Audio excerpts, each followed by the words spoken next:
오늘 하나님의 말씀 마태복음 7장 1절부터 5절까지 말씀을 함께 보겠습니다.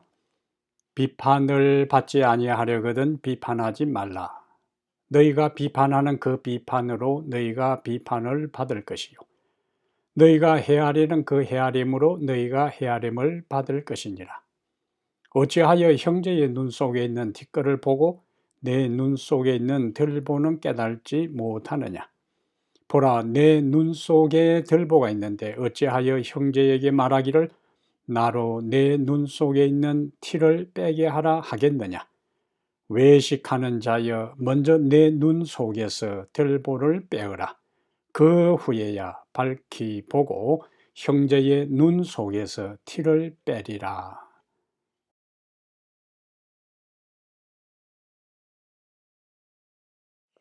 오늘은 마태복음 7장 1절부터 5절까지 말씀을 중심으로 해서 비판하지 말라, 비판하지 말라 이런 제목으로 하나님 말씀을 함께 살펴보겠습니다.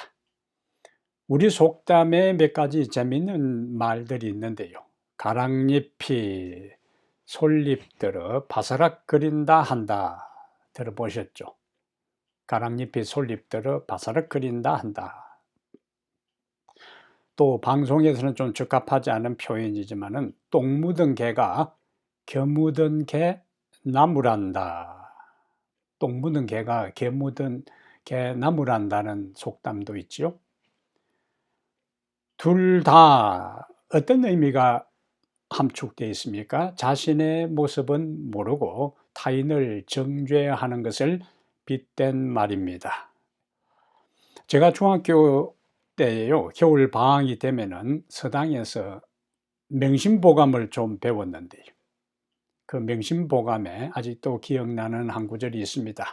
지우책인명, 지우책인명. 이것은 지극히 어리석은 사람도 남을 나무라는 데는 박다. 지극히 어리석은 사람도 남을 나무라는 데는 박다 하는 뜻입니다. 이솝 우화에 이런 이야기가 있어요. 파리와 불나방 이야기입니다. 파리 한 마리가 꿀단지를 발견했어요. 파리가 그냥 지나갈 수 없죠. 꿀단지 주변에서 꿀을 맛있게 빨아먹다가 실수하는 바람에 꿀단지 한가운데 빠졌습니다. 아무리 날개짓을 하려고 해도 끈적끈적 꿀에 날개가 묻어서 더 이상 빠져나오지를 못하고 있는데 불나비가 그 광경을 보고 이렇게 이야기합니다. 돼지처럼 먹는 것 욕심내다가 결국 빠져 죽게 되었잖아 라고 비난했어요. 밤이 되었습니다. 주인이 촛불을 켰어요. 이 불나비가 촛불 주변을 빙빙 돌다가 결국 순식간에 타서 죽었습니다. 아직도 꿀단지 안에 빠져서 죽지 않은 파리가 그 광경을 보면서 나보고 돼지 운운하고 바보라고 하더니 저는 더 바보구먼. 한 번에 타 죽잖아. 이렇게 꿀단지에 빠진 파리가 이야기를 했답니다. 이솝 우화에 나오는 파리와 불나비 이야기입니다.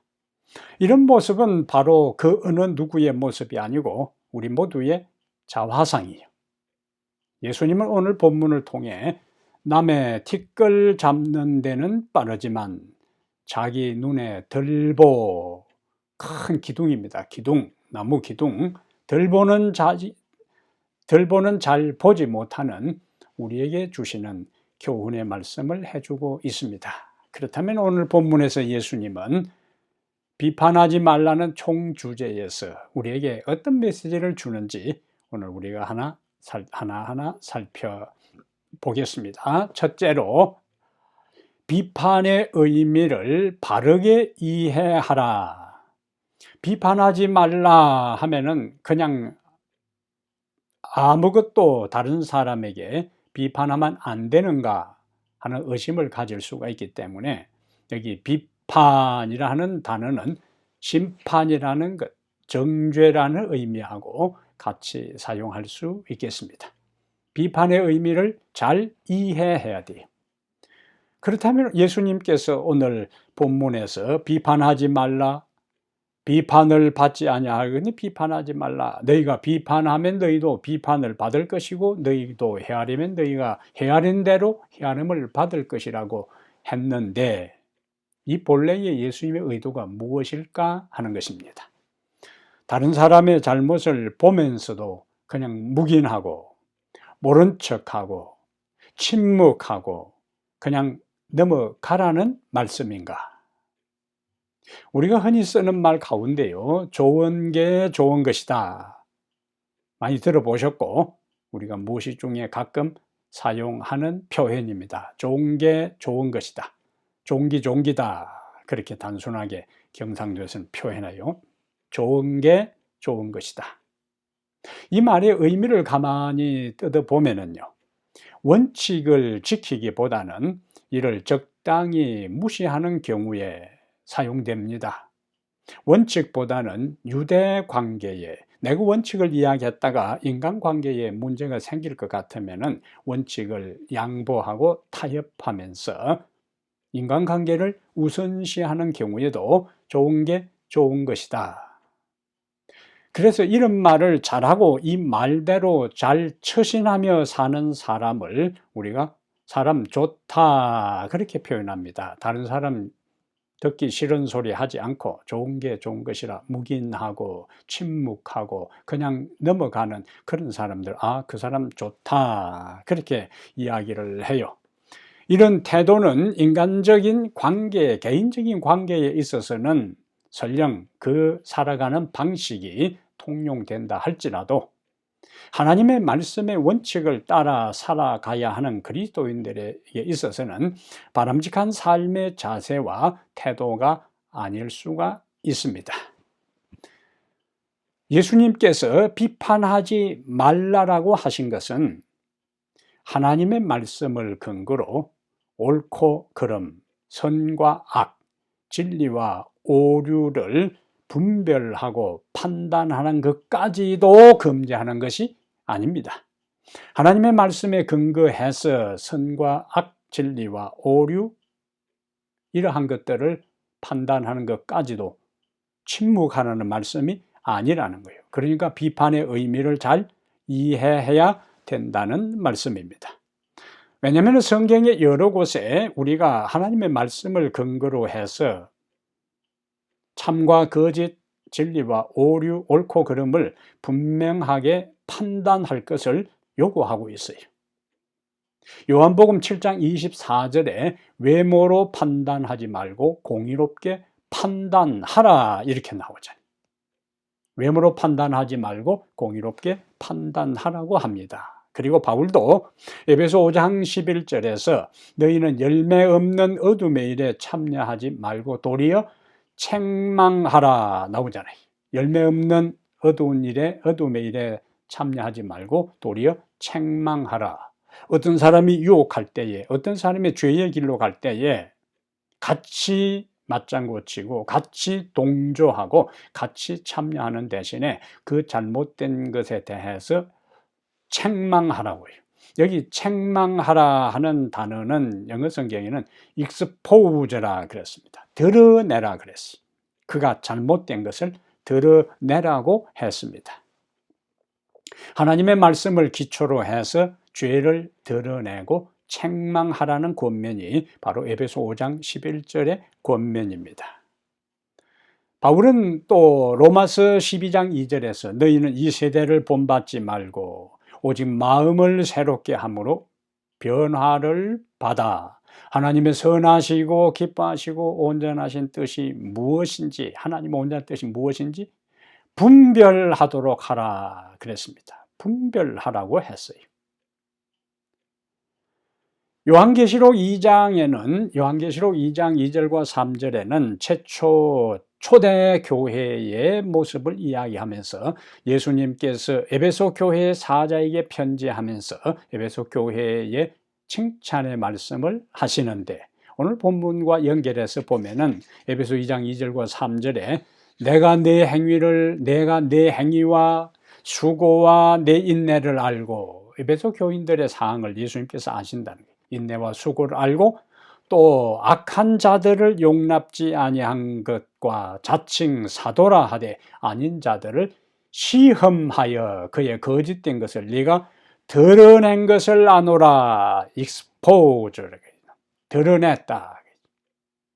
에베소 교회에 그 안에 있는 사도라 하되 아닌 자들을 말씀으로 시험하여 보고 그들이 주장한 거짓된 것을 드러낸 것에 대해 예수님은 에베소 교회를 칭찬하셨어요.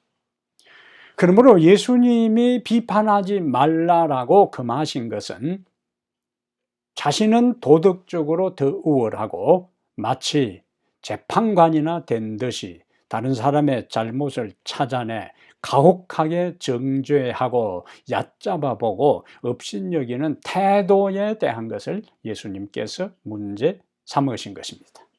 자, 이러한 태도로 다른 사람을 정죄하고 가혹하게 대하고 얕잡아보고 업신여길 때는 예수님께서 뭐라고 말씀하셨는가?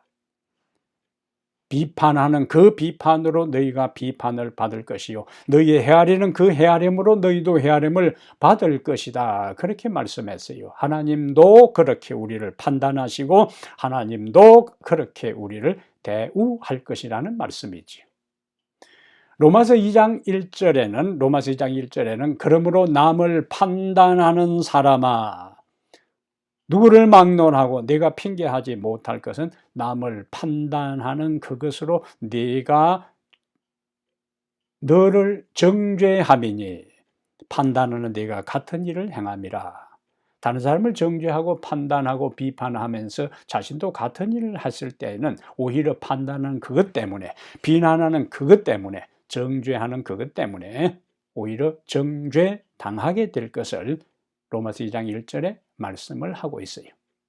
나아가 바울은 로마서 14장 10절에서 네가 어찌하여 네 형제를 비판하느냐? 어찌하여 네 형제를 업신여기느냐? 그러면서 우리가 다 하나님의 심판대 앞에 서리라고 했습니다. 뭘 의미할까요? 우리는 재판관이 아닙니다. 우리는 상대의 역사나 그런 행동을 한 것에 대한 정황이나 배경이나 상황이나 동기를 제대로 다 알 수가 없어요. 모릅니다. 그래서 우리는 다른 사람을 함부로 판단하거나 함부로 정죄하거나 함부로 평가해서는 안 된다는 것을 예수님은 오늘 비판하지 말라라는 말씀을 통해서 우리에게 해주고 있어요. 그러면 함부로 비판해서는 안 되지만은 비판하지 말라는 것이 모든 것을 비판하지 말라는 말씀이 아니라면은 그럼 우리는 어떻게 해야 되는가? 그것이 3절부터 5절 상단에 나오는 두 번째 메시지입니다. 첫 번째 메시지는 비판에 대해서 정확하게 의미를 이해해야 되고, 두 번째는 자신의 모습을 먼저 성찰하라 하는 말씀입니다. 자신의 모습을, 다른 사람의 모습이 아니고 자신의 모습을 먼저 살펴보라는 거예요. 되돌아보라는 거예요. 성찰하라는 겁니다. 예수님은 오늘 본문에서요, 3번이나 강조한 것이 있습니다. 오늘 본문에서 예수님께서 3번이나 강조한 것이 있는데, 내 눈입니다. 내 눈. 내 눈. 다른 사람의 눈이 아니고 내 눈. 우리는 형제의 눈 속에 있는 티를 잘 보면서 자신의 눈 속에 있는 들보는 깨닫지 못하는 경우가 많습니다. 다른 사람의 실수와 약점에 대해서는 엄격한 판사가 되고, 자신의 허물과 약점에 대해서는 관대한 변호사가 된다 하는 말이 있습니다. 자신의 큰 죄는 무시하고 축소하고 가볍게 여기고, 다른 사람의 죄는 확대하고 심각하게 보는 것을 문제 삼은 것을 예수님께서 우리에게 말씀해 주고 있는 거예요. 사람은 누구나 할 것 없이 자기중심적입니다. 자기중심적이. 그래서 한국의 성 가운데 내가라는 성이 제일 많다고 하잖아요. 원래는 김씨가 제일 많지만은 최근에 내가가 많다 그래요. 내가 자기중심적인 인간의 모습을 꼬집는 표현이기도 합니다. 이런 글을 제가 읽은 적이 있습니다. 자기중심적인 인간의 모습을 표현한 글입니다.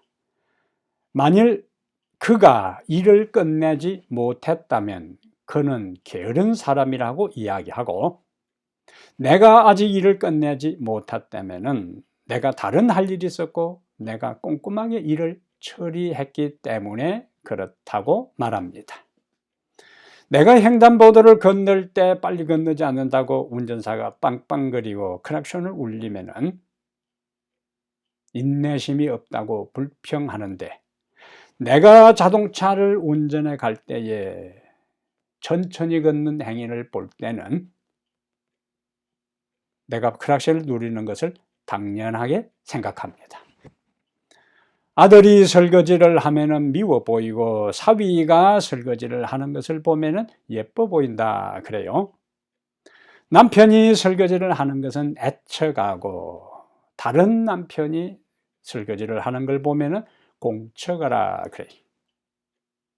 내가 하는 것은 투자가 되고 다른 사람이 하는 것은 투기라고 생각합니다. 철저하게 누구 중심이요? 자기 중심이요. 자기 관점에서 세상을 보고 해석하고 이해하고 받아들이는 겁니다. 이것이 여러분이나 저의 모습 예외 없어요. 옛날 가이드 포스트에 이런 기사가 실린 적이 있습니다. 아파트에 사는 한 부인이 있었어요.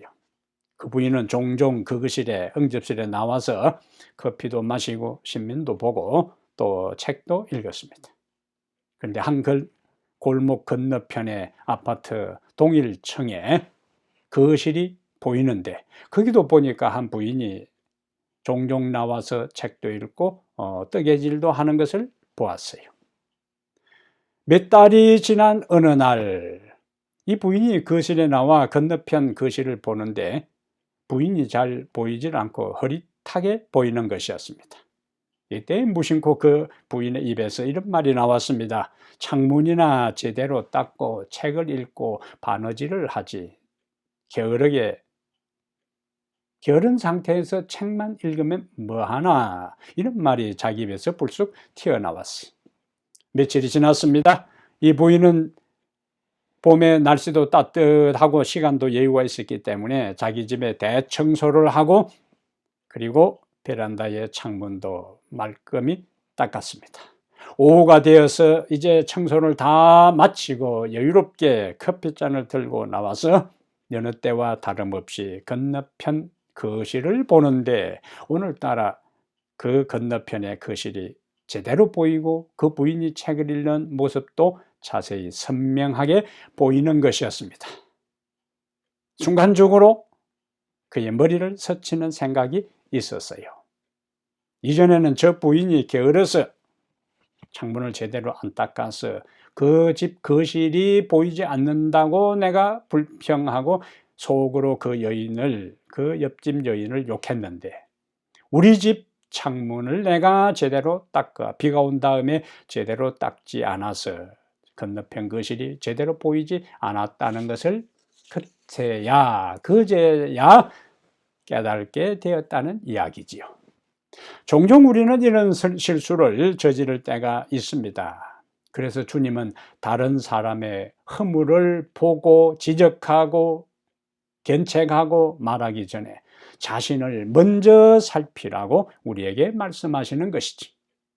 불교에서도 유사한 가르침이 있어요. 불교에서도 항상 자신을 비추어 반성하되 조고라 그래요. 조고, 자신을 비추어 반성하는 것을 조고라 그러고, 그리고 자기 발밑부터 살펴보라 각하, 자기 발밑부터 살펴보라.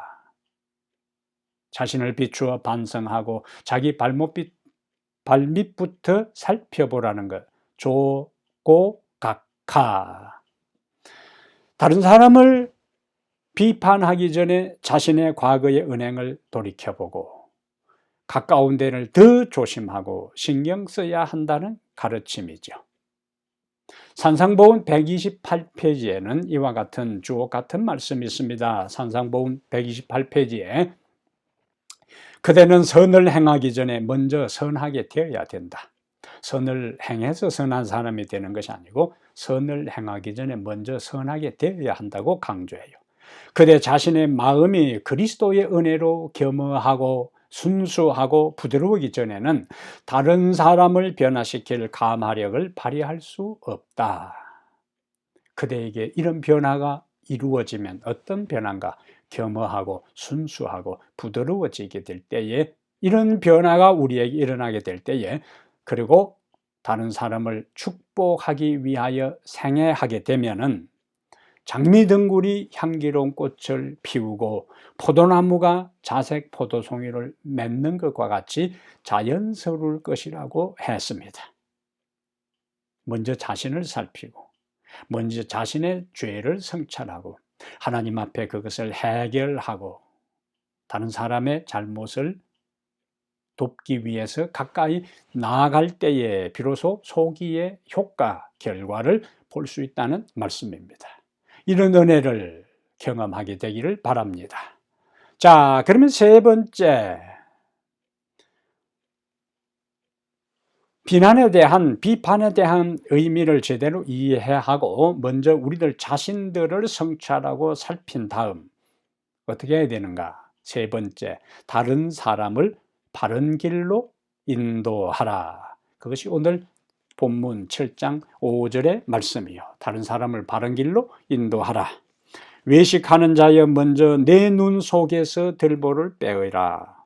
그 후에야 밝히 보고 형제의 눈 속에서 티를 빼리라고 했습니다. 우리가 자신의 죄를 먼저 보고 하나님 앞에 고백한 후에 비로소 다른 사람을 도울 수가 있는 준비가 갖추어지는 것입니다. 이러한 자신을 성찰하는 것 없이 다른 사람의 죄를 지적하고 견책하게 될 때는 상처만 남습니다. 사람들은 지적받아서 바뀌는 경우가 거의 없습니다. 상대가 나의 잘못과 허물을 지적할 때 그것이 사랑에 의한 것인지 아닌 것인지 인간은 영적 존재이기 때문에 기가 막히게 잘 알아요. 그래서 자신을 먼저 살피고 다른 사람에게 돕기 위하여 바른 길로 인도하기 위하여 그들을 그 어둠 속에서 잘못된 길에서 돌이켜 구원으로 이끌기 위하여 다가가는 것입니다. 우리는 상대방을 비난하고 정죄하고 판단하기 위해서 다가가는 것이 아니라 그를 구원하고 그를 돌이키고 그를 살리고 그를 회복하기 위해서 다가가야 해요. 그래서 우리의 자세가 굉장히 중요합니다. 우리의 태도가 매우 중요해요. 그러므로 갈라디아 6장 1절에서는 갈라디아 6장 1절에 형제들아, 사람이 만일 무슨 범죄한 일이 드러나거든, 자, 내 주변에 다른 사람들 가운데 범죄한 일이 드러났어요. 그럼 어떻게 할 것인가? 무인할 것인가? 무관심할 것인가? 지나칠 것인가? 아니라고요. 형제들아, 사람이 만일 무슨 범죄한 일이 드러나거든 신령한 너희는, 영적 존재인 너희는, 신령한 너희는 온유한 심령으로 그러한 자를 바로 잡고, 온유한 심령으로 그러한 자를 바로 잡으라고 했어요. 그리고 다시 중요한 말씀을 덧붙입니다. 너 자신을 살펴보아. 너도 시험을 받을까 두려워하라. 같은 잘못을 범하지 않도록 조심하라는 권면이지요. 내 주변에 다른 사람이 잘못한 것이 드러났어요. 실수가 보입니다. 범죄한 것이 있어요. 그러한 때는 영적인 우리들은 어떻게 해야 되는가? 온유한 심령으로 그러한 자를 바로잡고, 그의 첫 번째 태도요, 자세입니다. 그 다음에 나도 연약한 존재이기 때문에, 나도 실수할 수 있는 사람이기 때문에 동일한 죄에 빠지지 않도록 조심하라는 권면입니다. 타산지석이라 그러죠. 타산지석입니다.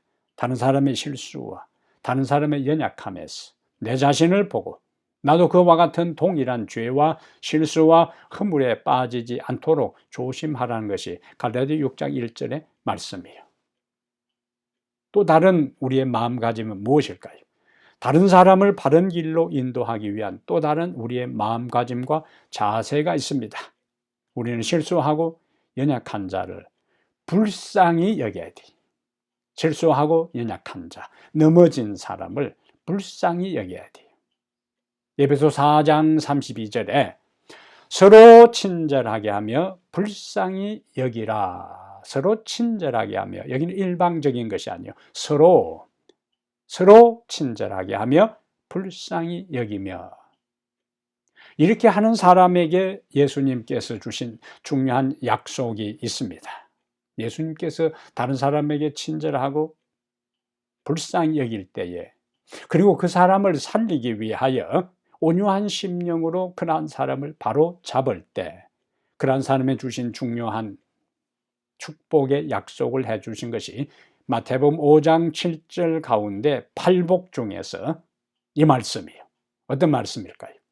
긍휼히 여기는 자는 복이 있나니 저희가 긍휼히 여김을 받을 것이며, 다른 사람을 긍휼히 여기는 사람이 긍휼히 여김을 받는다. 다른 사람을 불쌍히 여기고 이해하고 동정하는 사람, 안타까운 마음을 가진 사람이 하나님에게 그와 같은 대접과 인정을 받게 되는 것을 약속해 주고 있습니다.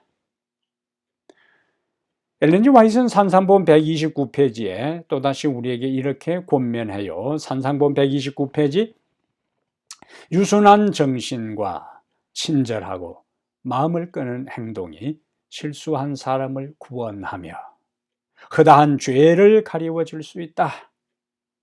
그 사람을 충고하고 가까이 가서 돕고자 하는 사람이 먼저 준비되어야 된다는 거예요. 어떻게? 유순한 정신과 친절하고, 그리고 행동 하나하나가 겸손하고, 내가 너보다 낫다는 그런 것보다 우월감이나 잘난 체하고 다른 사람을 얕잡아 보고 우습게 생각하는 그런 태도보다 너와 나는 다 연약한 존재인 겸손한 마음과 온유한 심령으로 다가갈 때 실수한 사람을 구원할 수 있고 허다한 죄를 가리워질 수 있다고 했어요.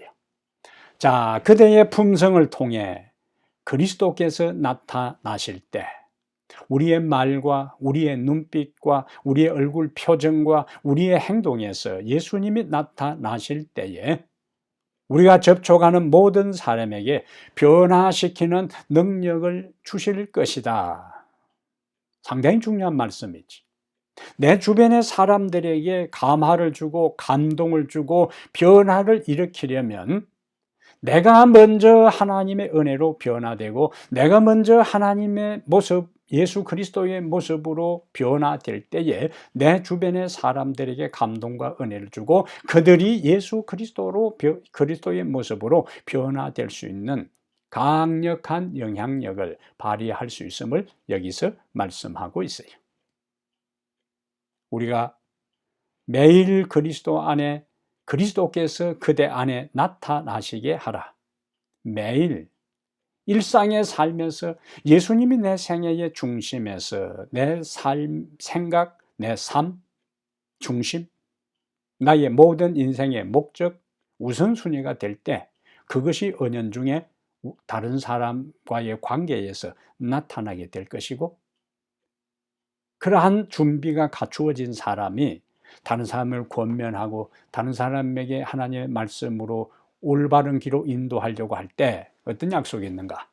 그분께서 그대를 통해 당신의 말씀이 가진 창조의 능력, 말씀이 가진 창조의 능력, 무에서 유를 창조하신, 세상을 있게 하신 그 창조의 능력이, 죽은 자를 살리신 그 창조의 능력이, 병든 자를 회복시킨 그 창조의 능력이, 방황하는 자를 길을 찾게 했던 그 창조의 능력이 다른 영혼을 재창조하는 역사로 나타나게 될 것이고, 온유하고 설득력 있음에도 강력한 감화를 나타나게 될 것이라고 약속을 했어요. 해답은 나왔습니다. 그러므로 사랑하는 여러분, 비판의 의미를 바르게 이해하고 살아가게 되기를 바랍니다. 그리고 자신의 모습을 먼저 살펴보게 되기를 바랍니다. 비판의 의미를 알고 자신의 모습을 성찰하고 하나님의 은혜로 자신이 변화되고 자신의 죄를 해결하고 그리고 형제에게 대한 불쌍히 여기는 마음과 긍휼히 여기는 마음이 우리의 마음속에 준비될 때 하나님은 우리를 통하여 다른 사람을 살리고 다른 사람을 회복시키고 다른 사람을 구원하고 다른 사람을 바른 길로, 하나님이 가라고 명한 바른 길로 가도록 역사하시고 축복해 주실 것입니다. 사랑하는 여러분, 오늘 우리들 모두가 이 말씀을 마음속에 간직하고 비판의 의미를 깨닫고 나를 성찰하고 다른 사람을 올바른 길로 인도하는 우리 하나님의 축복의 통로가 되어 우리도 구원받고 우리를 통하여 다른 사람도 구원받아 하나님께 영광 돌리는 축복의 사람들이 다 되시기를 이 시간에 간절히 바랍니다. 은혜로우신 우리 하나님, 오늘 우리에게 말씀을 주시니 감사합니다. 먼저 말씀의 의미를 우리들 자신들이 잘 깨닫고 내 자신의 모습부터 하나님의 말씀의 거울에 비추어 보아 그것을 해결하고 우리 하나님의 인정을 받고 하나님의 은혜가 마음속에 간직될 때 내 주변에 연약하고 실수하고 넘어진 자를 살리기 위하여 다가가게 하여 주시옵소서. 내가 그들보다 영적으로 우월하고 많이 알고 더 하나님 앞에 의로운 채 하는 대신에 동일한 연약한 자지만은 하나님의 은혜가 나를 살린 것처럼 당신도 살릴 수 있다는 마음으로, 겸허한 마음으로 다가가서 그들을 회복시키고 우리 모두가 구원받아 하나님 앞에 설 수 있도록 축복해 주시옵소서. 우리 주 예수님 이름으로 기도합니다. 아멘.